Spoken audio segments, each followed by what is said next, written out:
Bismillahirrahmanirrahim. This is Zakirullah, your course instructor for the subject expository writing. In the previous lectures, we discussed what is paragraph and what are the essential elements for writing an effective paragraph. In today's lecture, we will discuss pre-writing techniques in academic writing or in expository writing. In this particular topic, we will discuss how good writing actually starts before we write the first sentence. Most of the students they rush into writing, and that is where problems begin.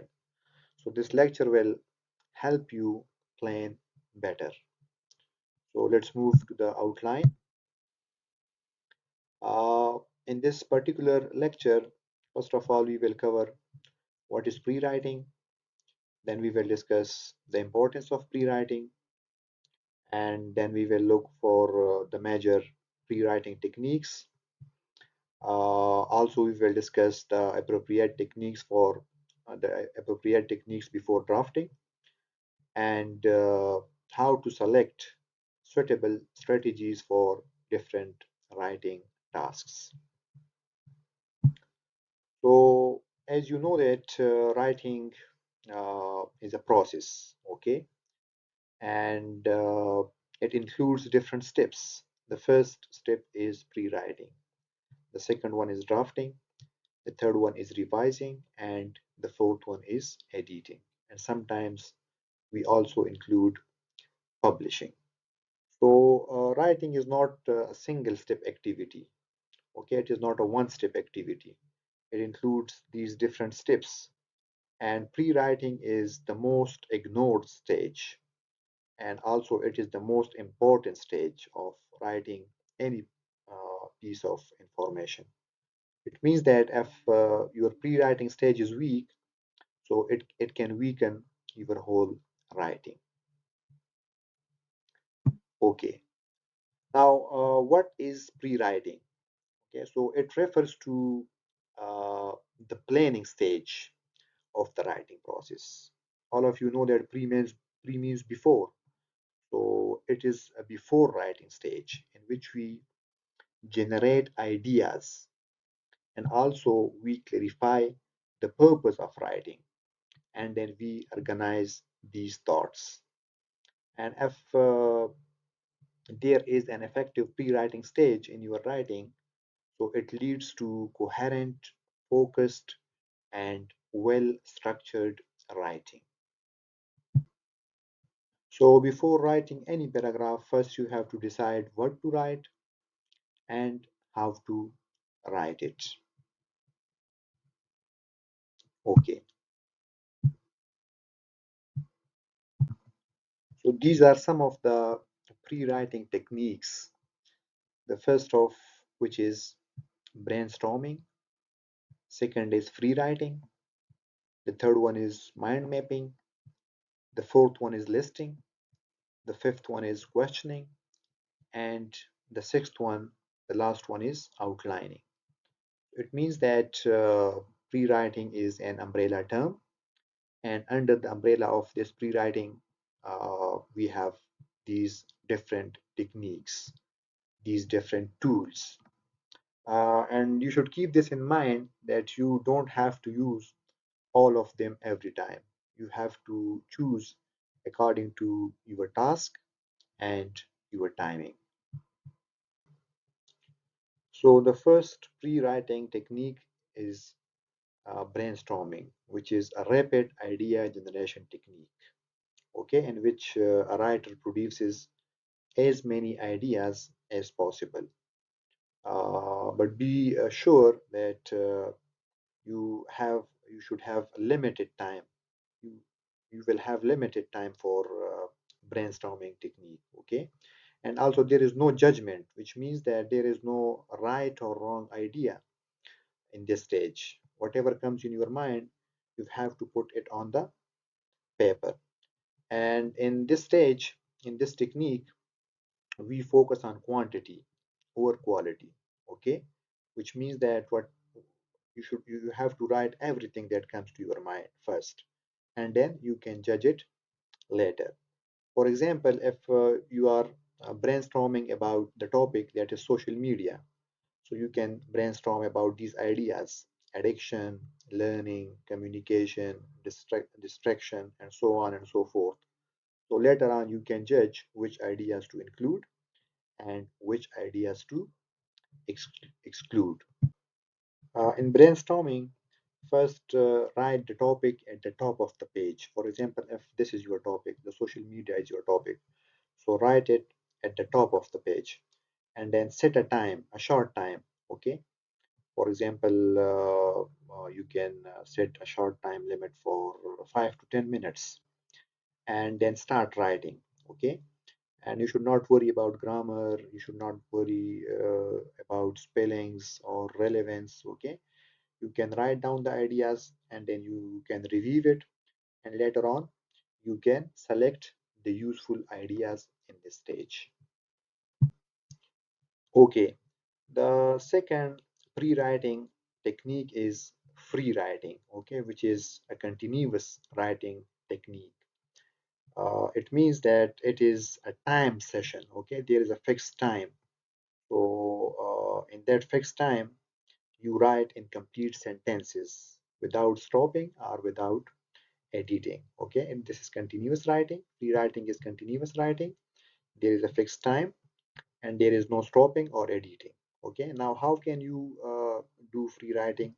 Again, you have to set a time limit, okay, for 5 to 10 minutes, and then you have to write continuously about your topic, even if you repeat certain ideas when time ends, so you can highlight the important and key ideas to develop later on. Free writing is especially useful when you feel stuck, okay?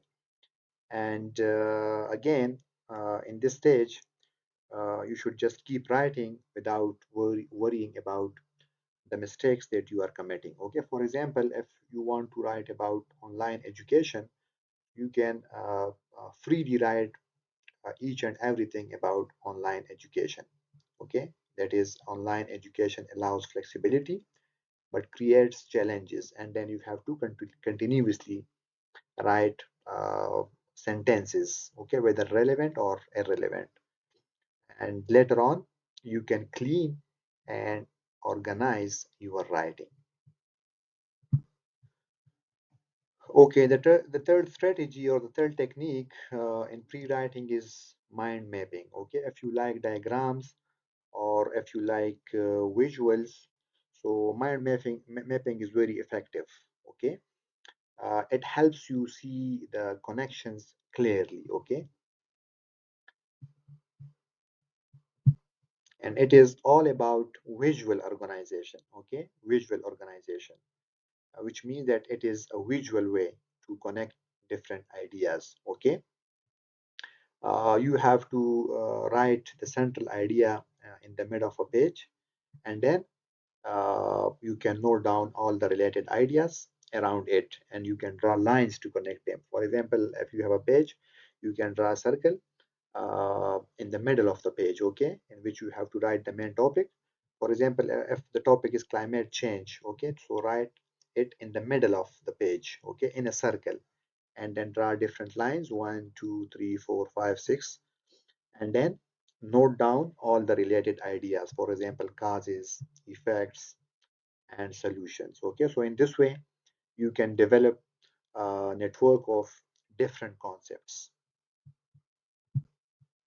Later on you can expand those concepts, and each concept can become a separate paragraph in your essay or in a long question.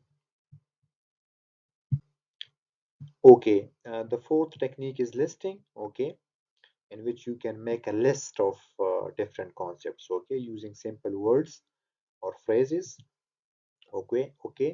Also, you have to quickly plan each and every idea. Okay, this technique is very practical in exams. Okay, when time is short, even a quick list in your mind improves your answer. Okay, if you have a quick list, okay, in your mind, You can write down the ideas in the form of a list, and then you can later on expand it. For example, if you want to write about English language, so you can make a list just like global, career, education. Okay, English as a global language, English for career development, English for education. Okay, English as an international language, English for communication. Okay, so you can make a list, and later on you can uh, strengthen and expand your ideas from this list. So once you have this list, okay, your writing will automatically becomes focused and relevant.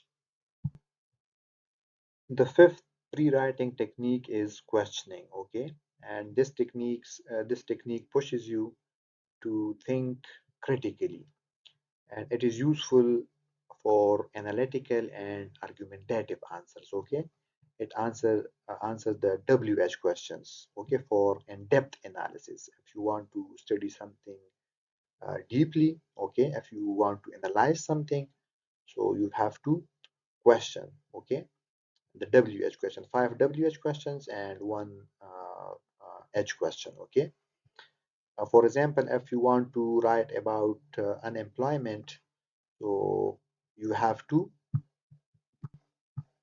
think about these questions, okay, and then you have to answer these questions. For example, what, why, how, who, where, and when. Okay, so these are the questions that you should ask, and then you should answer. Okay, if you answer these questions properly, so your answer will already be well structured. For example, unemployment. So what are the causes of unemployment? Okay, why unemployment happens, or why should we study it today? Okay, how did it change the world, for example? Okay, and who will be most affected by unemployment? So you can uh, ask these questions, and then you can answer these questions in questioning technique. And the last pre-writing technique is outlining, which is a formal and structured plan, okay, for pre-writing, in which you organize the ideas in a logical order. Okay, also you can organize the ideas into main points and then sub points. Okay, for example, if you want to write about a topic, so first you can write about the introduction, okay, and then the body, and then conclusion. It is outlining is compulsory for academic writing, okay, like essays, or if you want to write a research paper, or if you want to write a proposal, you want to publish an article. So outlining is important for that. Okay, so if you follow the structure, introduction, body, and conclusion, so it will keep your writing balanced, and also it will prevent unnecessary repetition. In the introduction part, you can include the background of the topic, and also you can include the thesis statement, the topic sentence. Okay, and then there comes the body, in which you can write two or three or four paragraphs. Okay, each paragraph should have a main idea, and then supporting details. Okay, which will include examples or facts and figures. And in the conclusion section, you can summarize the whole discussion, and also you can provide further suggestions, or you can write a final comment. Okay, so far we have discussed the different techniques in pre-writing that were brainstorming, free writing, and then mind mapping, then listing, then questioning, and then outlining. Okay, so now it depends upon the student which technique to choose. Okay, so choosing the right technique. Okay, so it depends upon the task. Okay, the time, the purpose of your writing, and also the style of your writing. Okay, so good writers are those writers who combine these techniques. Okay, for example, some writers they first brainstorm the ideas and then they make the outline later. Okay, so in exams, particularly listing or making an outline works best. Okay, if you want to write an assignment, so you can use more detailed planning. So it depends upon the nature of your writing, okay? The time that you have, the task that you are going to complete, the purpose of your writing, and the style of your writing. So once you decide, okay, all these things, then you can choose a particular technique for your writing. Okay, now where can we apply these pre-writing techniques? Okay, so we can apply these pre-writing techniques in writing our midterm and final term exams, okay, in which we write about different topics, different questions. We can also apply these pre-writing techniques in our assignments, and also we can apply all these techniques that we have discussed in writing our research. Okay, so if you apply the pre-writing technique seriously, so your answers will automatically improve in clarity and relevance. Some students they commit mistakes while writing. Okay, it is because those students skip pre-writing and start writing immediately. Okay, so you should keep this in your mind that strong writing is not about long answers. It is about planned and focused answers. Okay, which need pre-writing techniques. Okay, so this was all about today's topic. Now there is a practice task, an assignment for the students. Okay, you can choose any topic of your own interest, and then you have to apply one of the discussed techniques that we covered in our today's lecture. Now, if you have any questions, so you can put it in the comment box. Thank you so much.